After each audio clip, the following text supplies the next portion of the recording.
Pessoal, começando mais um episódio aqui, e hoje eu tenho a honra de receber o Alex, que eu conheci também em alguns treinamentos. Estou tendo a honra de receber amigos aqui. Mas antes de mais nada, se inscreva no canal, ative o sininho, deixe seu like aí, compartilhe com o máximo de pessoas que vocês puderem. Minha gratidão a cada um de vocês que se inscreveram no canal. Obrigado mesmo.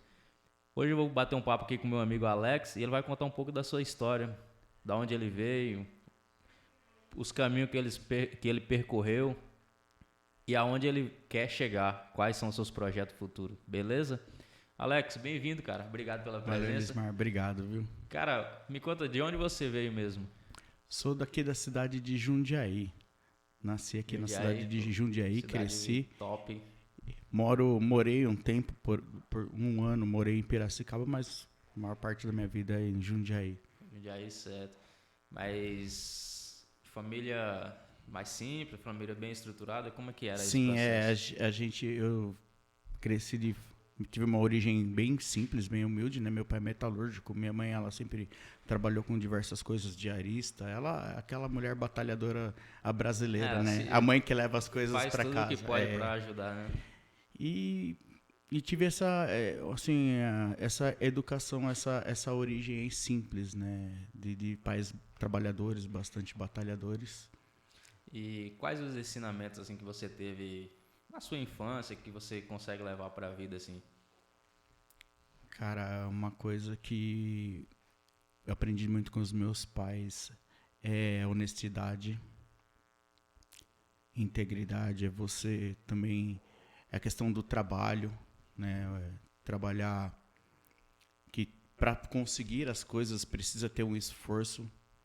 Você precisa não se matar de trabalhar. Exato. Mas tudo na vida a gente precisa ter um esforço, precisa ter um movimento para a gente poder alcançar esse tipo de coisa, né? Acho que legal, cara.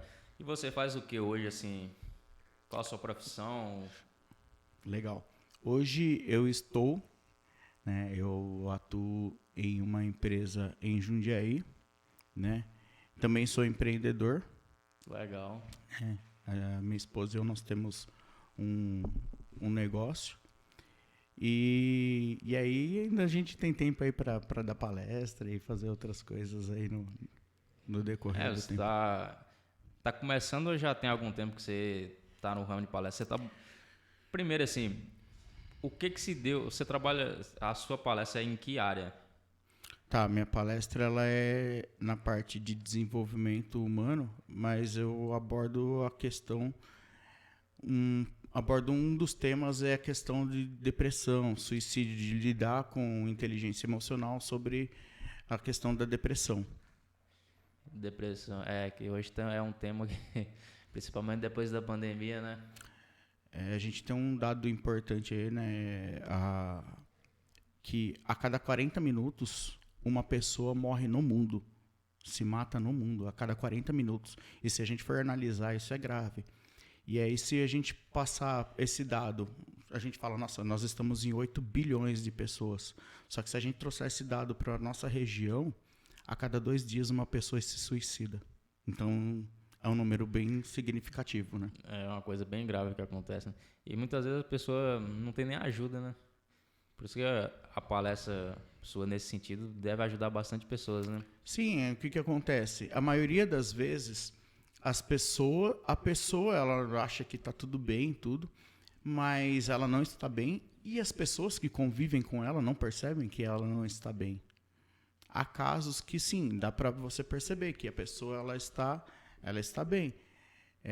Há casos que não dá para perceber, entendeu? Há casos que a pessoa oculta, que foi o meu caso. No meu caso, eu estava num estágio de depressão muito forte e ninguém percebia. E como foi esse período assim para você, pros seus familiares? Assim, você é casado? Sim, eu sou casado, eu tenho 2 filhos, né? E aí eu vou contar um pouquinho do que aconteceu. Certo. Eu tive uma crise, um problema no meu casamento. E aí eu estava vendo esse término de relacionamento. E o que aconteceu? Eu entrei numa fase de depressão. Porque eu vi que eu não... Que na minha cabeça eu estava perdendo minha esposa, meus filhos, e são as pessoas mais próximas, mais ligadas a mim. São a sua base, né? Exatamente. A família que eu construí. E aí eu entrei num estado de quê? De depressão que, ao ponto de eu fazer cortes na minha pele, cortes no meu braço. Na época eu trabalhava em manutenção da empresa, de uma empresa aqui de Itupeva. Como trabalho de manutenção, mecânico de manutenção, você corta os dedos, corta a mão, então ninguém percebia os cortes. Achava que era do trabalho, né? Achava que era do trabalho. E aí, falava assim, mas cortava por quê? Porque eu sentia uma dor tão imensa. As pessoas perguntam como que é a dor de uma pessoa que está com depressão, uma pessoa suicida. No meu caso, sabe quando você perde um ente muito querido? Aquela dor de luto? Sei. É exatamente essa dor, só que é em relação à própria vida.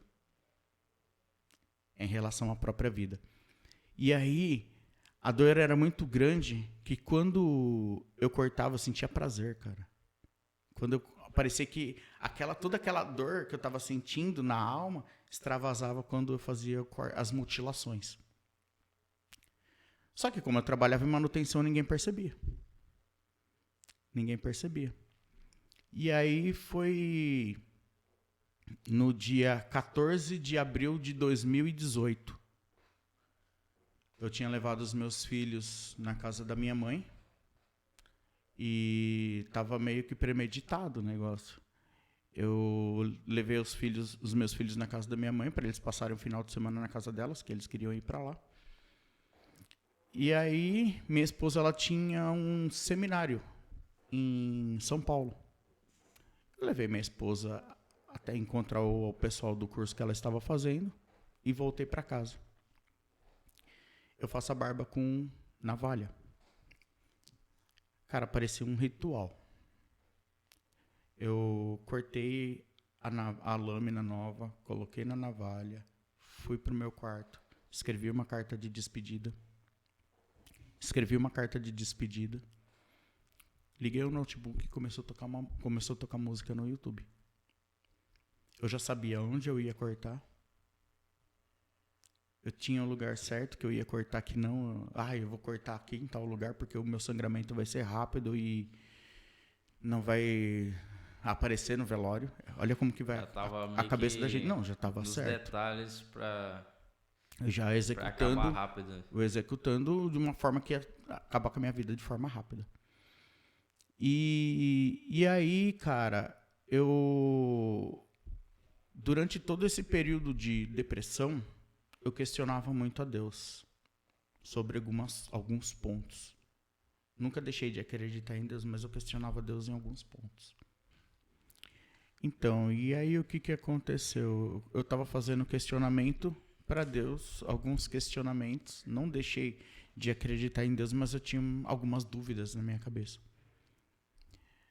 Voltando para a cena, eu sentei, coloquei o vídeo no YouTube, as músicas no YouTube, escrevi a carta de despedida.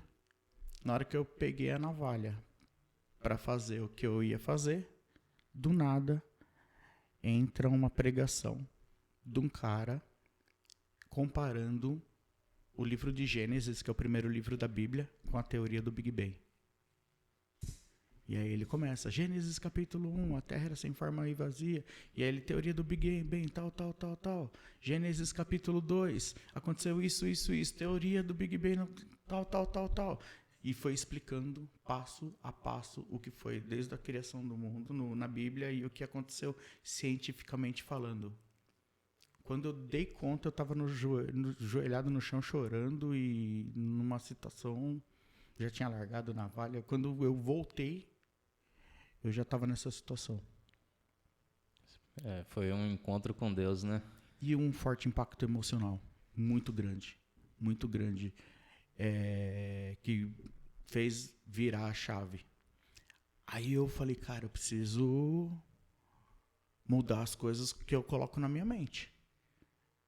E eu não conhecia nada sobre desenvolvimento pessoal, porque até então muita gente conhece aquilo que a gente estudou, aquilo que a gente faz como motivacional, autoajuda.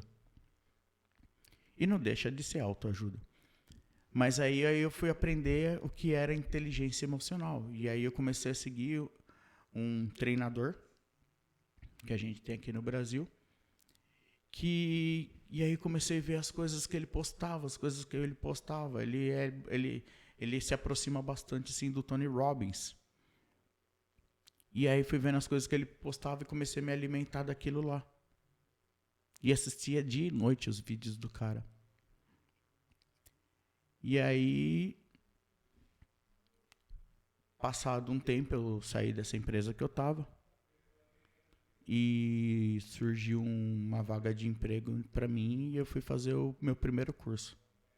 Era um leader training, mas a base do curso é inteligência emocional e PNL. Foi ali onde eu descobri, né, as dinâmicas, as ferramentas do coach de inteligência emocional e PNL. Aí onde deu estalo, falei, cara, preciso me aprofundar nisso aqui. Precisa conhecer mais, né, sobre o tema. E aí foi quando isso aconteceu. Foi tudo muito rápido, cara. Foi assim, eu tentei me suicidar em abril. O primeiro curso que eu fiz foi em agosto, esse Leader Training. E aí eu conheci o John, que é o nosso mentor. Exato.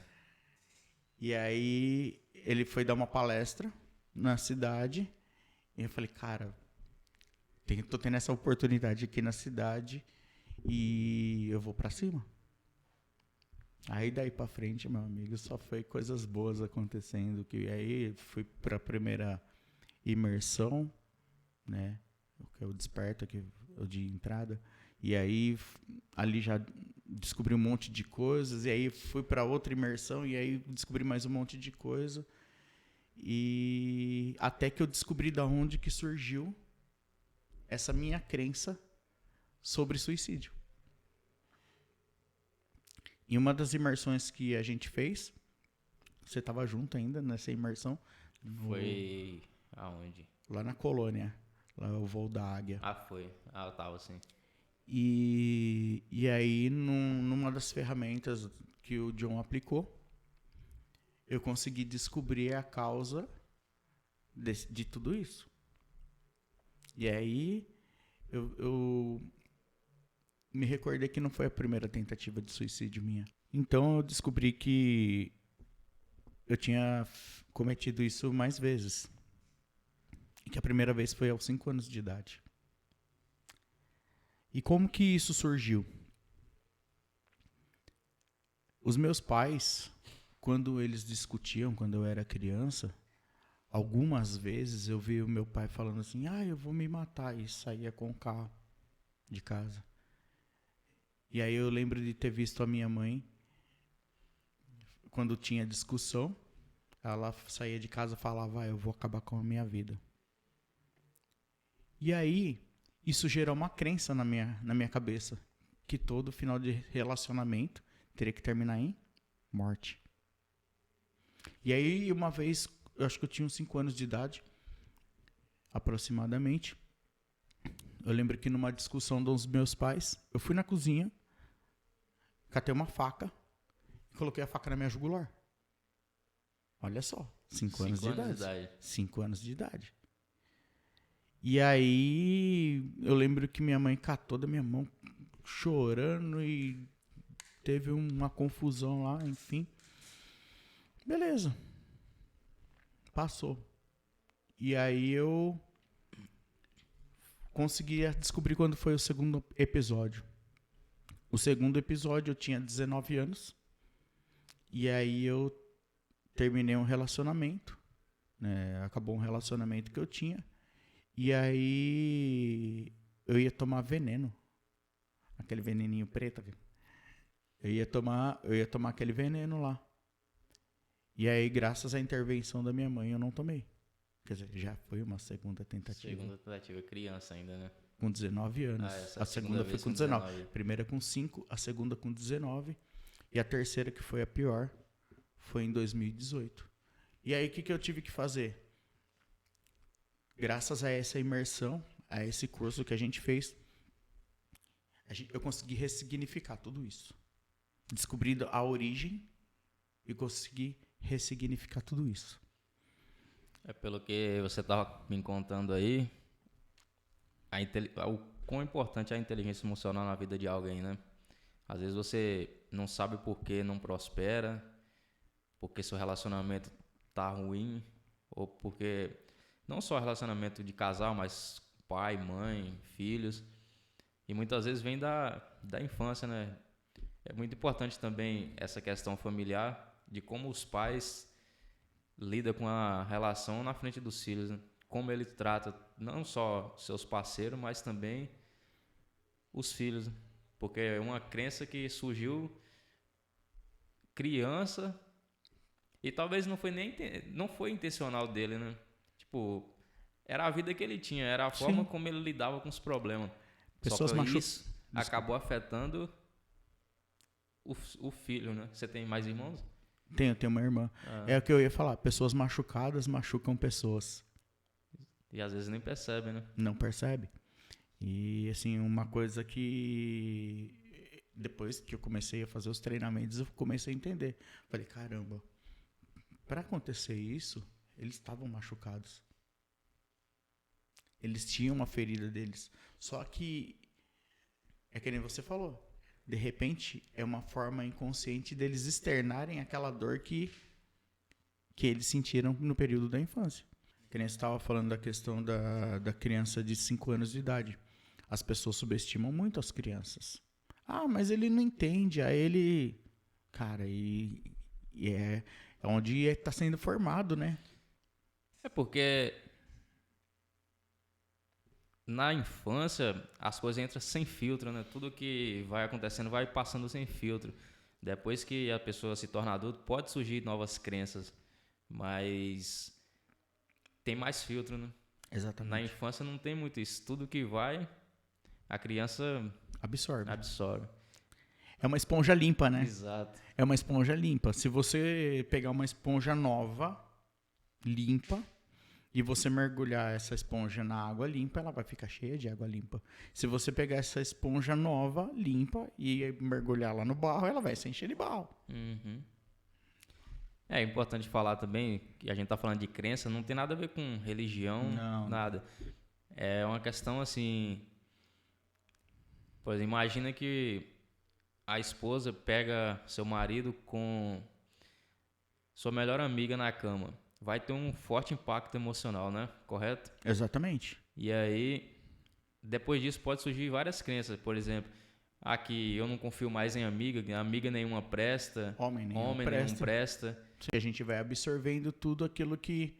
A gente vai absorvendo tudo na nossa infância que a gente tem ao nosso redor, né? A questão dos pais, tudo.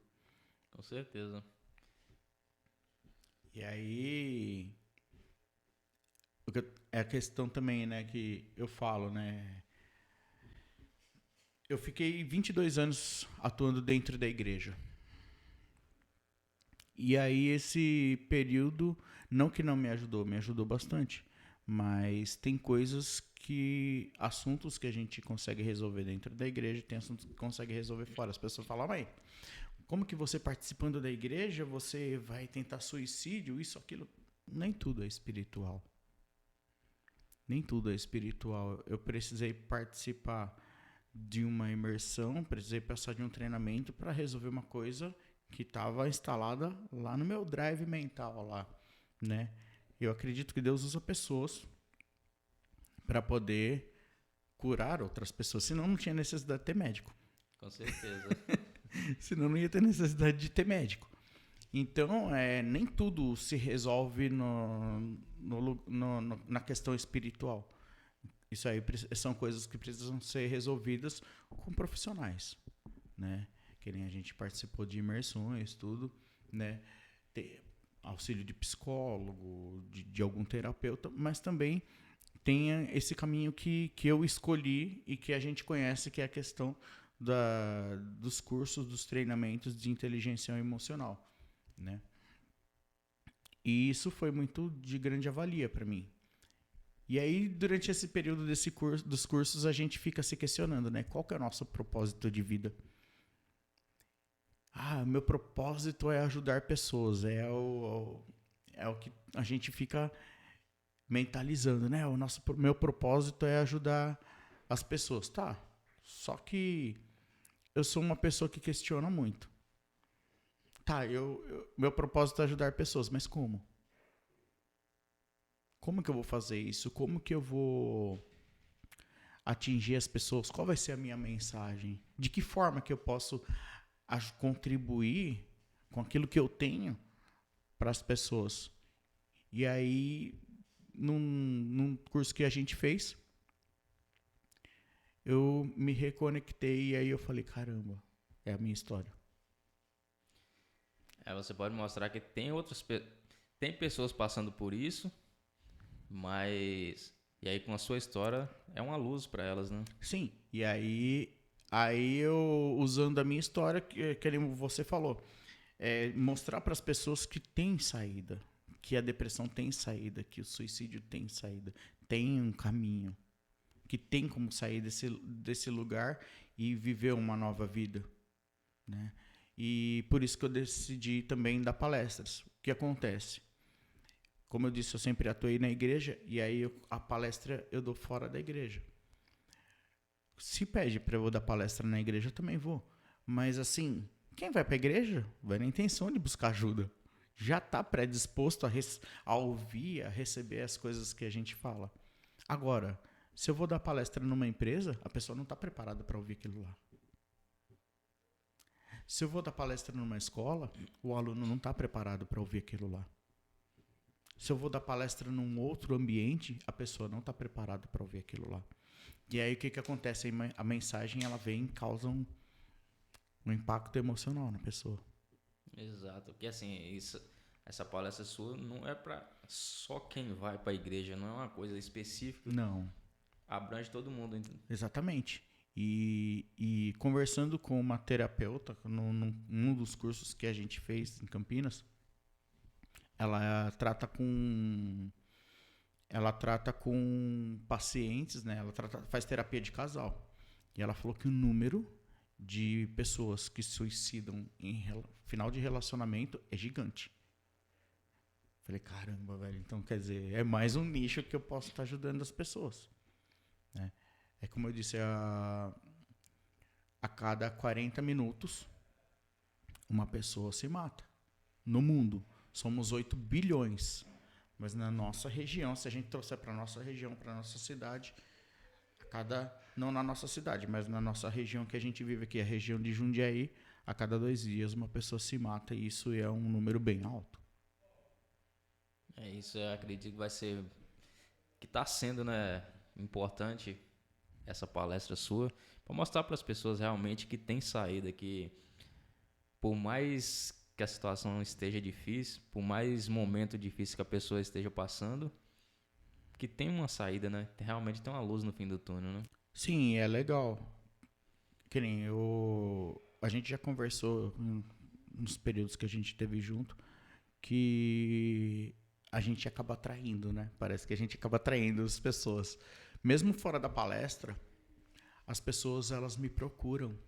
E aí eu começo a conversar e aí descubro que as pessoas elas estão na mesma situação que eu estava. Estão com depressão, estão com pensamentos suicidas.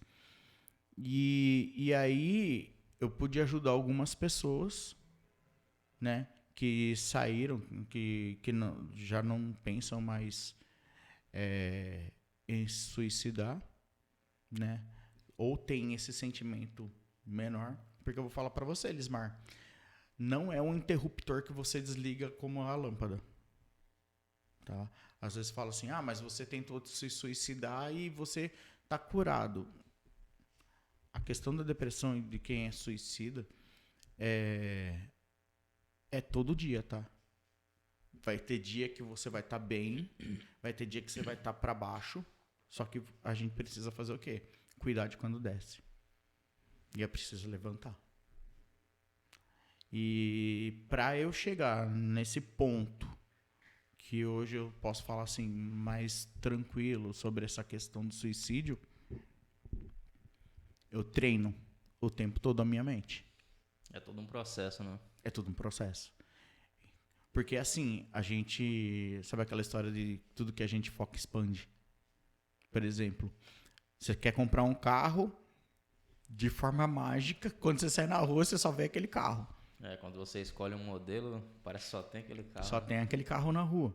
É a mesma coisa nessa questão do suicídio.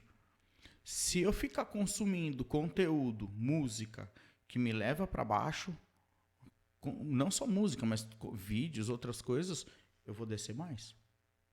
Se eu perceber que quando eu estou descendo, eu começar a consumir conteúdo que vai me levar para cima, o que vai acontecer? Você não vai descer tanto. Você vai descer, que vai descer, é normal, só que a recuperação é mais rápida. Com certeza. Cara, para as pessoas que estão nos assistindo, qual mensagem você deixaria para essas pessoas que estão passando por um processo parecido? O que você poderia falar assim? Primeira coisa, busque ajuda. Você não está sozinho. Existem outras pessoas que estão passando pela mesma dor que você está passando. Existem pessoas que precisam ouvir a sua história para poder curar a vida delas.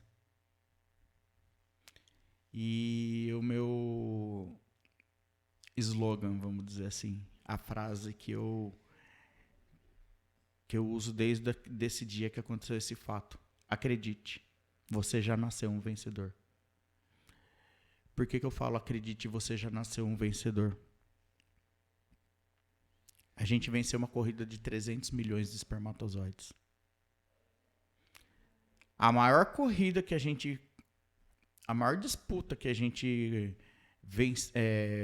enfrentou na vida, a gente venceu. A gente concorreu com 300 milhões. E a gente nasceu. Se a gente nasceu por alguma coisa. Tem um propósito, né? Tem um propósito. E aí, é o que eu falei, a gente precisa...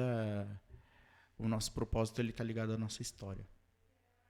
E quando a gente consegue resolver a nossa história e usar a nossa história para ajudar outras pessoas, aí, cara, a coisa é mágica. Nossa, sensacional. Parabéns pela história, por ter conseguido superar. E como você estava dizendo, a inteligência emocional foi algo fundamental nesse processo, correto? Muito. Foi essencial. Antes de eu fazer as imersões, desde quando eu resolvi, falei, não, eu preciso mudar, mesmo sem conhecer, né, as coisas que a gente conhece hoje, eu falei, não, eu preciso mudar o conteúdo que eu tô assistindo, preciso mudar, e aí foi quando eu comecei a absorver outros conteúdos, e depois ir buscando ajuda cada vez mais e mais, fazendo imersão, fazendo os encontros e fazendo os cursos, e tá sempre mexendo na mente da gente. A gente não pode deixar a mente parada, né? Com certeza. Eu não me lembro de onde é essa pesquisa, mas tem uma pesquisa que fala que mostra, né, que 87% das pessoas fracassam em alguma área da vida por falta de inteligência emocional, né? E, por exemplo, dificilmente você vai ver um engenheiro fracassar porque não sabe da sua parte. Não sabe a parte de exatas, né? Ele sempre vai fracassar por outros motivos. Na questão emocional. Então, a questão emocional, todo mundo deveria passar por esse processo, correto? Sim, é fundamental. Como eu vim da área da mecânica, então eu sou da exatas, né? Eu sou da exatas. E aí a gente lida muito bem assim, com números, a gente lida muito bem com a questão prática, com a questão... Mas na questão emocional é um pouco mais... Lida menos. É uma coisa que não é tão habitual você ver no cenário nesse cenário de exatas, assim. Com certeza. E hoje, cara, assim, além da palestra, você é empreendedor que você estava me contando aqui nos bastidores que tem um negócio com sua esposa. Conta mais desse negócio aí. A gente tem uma confeitaria delivery. A gente tem uma confeitaria delivery e eu ajudo minha esposa. A gente trabalha junto. Isso aí ajudou muito no crescimento do casal. A gente trabalhar junto. Aí eu uso um pouco das ferramentas do coach com ela também, pra gente poder estar alcançando resultados melhores, né? Porque assim, as pessoas subestimam muito a questão do coach. E as ferramentas são poderosas. As ferramentas ajudam na questão familiar, na questão de negócios, na questão de relacionamentos. Porque a gente começa a ter um norte, a gente começa a ter clareza, né? Clareza nas coisas. E aí a gente começa a eliminar tudo que tá no meio do caminho que vai atrapalhar a gente de alcançar o nosso objetivo. Só lembrando que coach não é terapia, só porque tem... às vezes verdade. O pessoal mistura. Às vezes tem profissionais ruins também que meio que queimam o filme de alguns coaches, né? Mas como todas as áreas, tem o profissional bom e tem o ruim, né? Exatamente. Talvez as pessoas passem por uma experiência ruim e generalizem, e não é bem assim, entendeu? E o que mais? Cara, então, comentei um pouco, né, das pessoas de algumas pessoas que eu ajudei, né, que graças a Deus a gente conseguiu acertar aí pra pessoa estar mudando de vida. E agora estou montando um projeto, né, para 2023. A gente já está se reunindo, a gente já está... Na verdade, o projeto está montado. A gente só não conseguiu o espaço físico ainda. A gente está procurando espaço físico para a gente implantar. E a gente vai fazer grupos de apoio para pessoas com depressão, pessoas que sofrem de ansiedade, pessoas que têm problema de suicídio. Porque eu consegui, eu conversando, né, com muito custo, a gente que é difícil a gente se abrir quando a gente só passa por uma situação dessa por causa do medo do julgamento. E aí eu conversando com essas pessoas com que passaram por mim esse período, consegui convencer elas de que as pessoas precisam ouvir as histórias delas. E tem cada história linda. Tem cada história linda de superação. E aí a gente está montando esse grupo de apoio, tem psicólogo junto desse grupo de apoio, e a gente vai se reunir todo domingo. A gente está procurando se reunir todo domingo. E por que no domingo? É estratégico essa data. Que os maiores índices de suicídio acontecem no domingo de tarde ou na segunda-feira. Então a gente quer pegar essas pessoas e se reunir de domingo e a gente trocar experiência. Trocar experiência. Mostrar para as pessoas que elas não estão sozinhas. Mostrar que tem uma saída, né? Não só que tem saída, mas mostrar assim que, caramba, sabe isso aí que ele falou? É o que eu tô sentindo agora. Sabe a questão de se cortar? Olha meu braço. Tô me cortando também. Aquele sentimento que ele teve, eu tô tendo agora. E aí a pessoa começa a enxergar que tem algo além daquilo ali. Que tem uma vida além daquilo ali. E que tem muita coisa para fazer. E muita gente para ajudar. Oh, bacana essa sua história. Conta comigo se precisar de alguma coisa. Obrigado.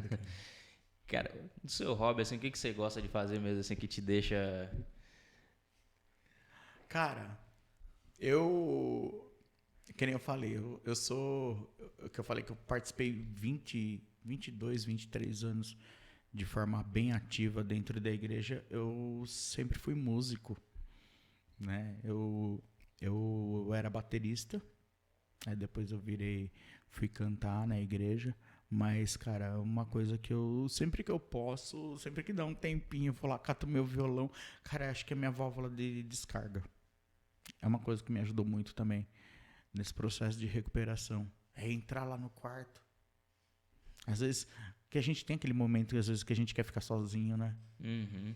E, e um dos meus hobbies é entrar ali, catar meu violão e cantar e aí fazer isso aí. Não é nem um hobby, é uma terapia, né? E uma outra coisa que eu amo fazer, você sabe, você deve ter percebido isso, andar de moto, cara. Nossa, eu amo. A gente conversou nos bastidores aí que eu falei que o capacete é o terapeuta da gente, né? É, E eu amo isso. É uma coisa que eu amo. Eu gosto assim. O que eu acho legal, assim, tive bastante. Eu tive bastante ponto assim que me ajudou nessa questão também, né, de andar de moto, porque às vezes você tá viajando com a moto, você tá passeando com a moto e cara, você enxerga cada paisagem, você enxerga cada coisa bonita, você enxerga que numa outra realidade eu não enxergava, não tinha essa perspectiva. Às vezes é um pôr do sol. Às vezes é o sol se pondo, assim, pega a rodovia, às vezes é o sol se pondo no meio do campo, assim, é a natureza, são as coisas, e aí a gente começa a enxergar a vida de uma outra forma, né? E, então, acho que são dos meus hobbies, assim, são os dois que eu mais gosto. cara, a família hoje, como é que tá, assim? Você falou que teve alguns probleminha lá atrás hoje. Família, o que significa pra você, assim? Se você pudesse falar assim, Sintetizar é a minha base, minha estrutura, meu refúgio, que quando eu chego em casa e quando cada um chega em casa, querendo ou não, tudo que acontece fora é ali que aparece, né? Então, minha família hoje é minha fortaleza, minha estrutura, é tudo. Tem Deus, que eu priorizo muito, é o primeiro lugar na minha vida. Só que a gente, assim, eu acredito que a segunda, primeiro eu acredito em Deus, eu acredito que eu sou um templo, só que o segundo templo é a minha família. Ali é o lugar sagrado. É ali onde eu volto, é onde eu recarrego as minhas energias, é onde eu encontro a minha estrutura, a minha base, é onde eu sou quem eu sou. Ali a gente não. Ali é onde a gente expõe os nossos medos, as nossas inseguranças. onde você. Onde tem realmente confiança ali, né? E aí, graças a Deus, assim, hoje minha esposa e eu, a gente conversa sempre, né? Hoje a gente vive, a gente tá junto há 18 anos. Tá casado há 18 anos. E a melhor fase do meu casamento é agora. Às vezes a gente acha que a melhor fase do casamento da gente é o começo, né? Uhum. E melhor fase do meu casamento tá sendo agora. Porque a gente tem uma cumplicidade muito grande, cara. Vocês buscaram se desenvolver também, né? Ela dos treinamentos, assim, ela não participava, né? Você fala assim, desenvolver assim, como casal, Como né? casal, Tipo, sim. você foi buscar e você entendeu o que precisaria melhorar e tal. Foi vocês dois se ajustando. Fui levando pra casa. Exato. E aí porque assim, a partir do momento, aquilo que eu falei pra você, a partir do momento que eu percebi que eu precisava me curar, não adianta nada eu querer fazer. Porque às vezes a gente, principalmente em relacionamento, a gente olha pro outro e às vezes a gente quer corrigir a outra pessoa. Só que a gente precisa se curar, a gente precisa se corrigir. Pra quê? Não pra corrigir a outra pessoa, mas pra entender o que precisa evoluir na outra pessoa. E não corrigir. Auxiliar, falar, ó, esse é o caminho. Não que eu sou o dono da verdade, mas ó, É que nem, é usar o coach. É fazer pergunta. É fazer pergunta que faz a pessoa começar a pensar. Fala, não. Entendeu? É, trazer consciência, né? Exatamente. Assim, aí se a outra pessoa não quiser mudar, aí já é uma responsabilidade dela. E tá tudo bem. Exato. E tá tudo bem, porque cada um tem um processo de mudança. Cada um tem seu tempo também. Exatamente, e tá tudo bem, cara. Quando a gente começa a buscar desenvolvimento pessoal, a gente vai ter uma mentalidade, e se a gente convive, as pessoas da nossa casa, às vezes não vão acompanhar mesmo, na mesma velocidade que a gente. E tá tudo bem. Por quê? Porque de repente aquele não é o momento dela. Que nem vou citar o meu caso, da minha casa. Eu estava buscando essa parte de desenvolvimento pessoal porque eu queria também crescer para poder auxiliar nessa questão de ajudar pessoas. E aí minha esposa também, ela estava se desenvolvendo na área da confeitaria. E aí fala assim, nossa, mas não estava buscando desenvolvimento pessoal, tá, mas o que ela causa com o produto que ela faz na vida da pessoa tem conexão sentimental e emocional. De certa forma, ela tá ligada no que eu tô fazendo. Ela tá conectada com o que eu tô fazendo. Legal, cara. E aí, no caso, para 2023 agora, seus planos, você falou dos projetos e tal. Para 2023, vamos lá. A gente só tá correndo atrás de fechar o local, né? A gente já tem uma equipe que vai fazer esse grupo de apoio, né, para pessoas. E aí a gente só tá acertando o local, que tá meio chatinho para arrumar, mas a gente vai conseguir. E, cara, acertou o local, já vai marcar a primeira data. Eu quero ver se eu faço isso aí já antes de 2023. Já quero iniciar em dezembro esse projeto aqui. No máximo em dezembro. E voltar sem acertar a questão das palestras, né? Da palestra, não só trabalhar no projeto de domingo, mas dar palestras também, né? Para estar atingindo o maior número de pessoas. E aí, no decorrer do percurso, a gente vai alinhando a vela e vai vendo, corrigindo a rota. vai corrigindo a rota e vendo qual é a necessidade, e a gente vai acertando. Pessoal, então é isso aí. Foi um prazer, cara, receber você aqui. Uma história linda. Eu tenho certeza que você vai impactar. Você já está impactando, mas vai impactar ainda mais pessoas com essa história de superação. Com novos projetos, desejo todo sucesso do mundo para você. Obrigado. Você sabe que tem um amigo aqui que torce por você. Sim. Pessoal, compartilhe esse vídeo com mais pessoas. A história dele é linda. Compartilhe, talvez você conheça alguém que passe por alguma situação assim, que já passou. Compartilha, se inscreva no canal. Gratidão. Até o próximo episódio. Valeu. Obrigado.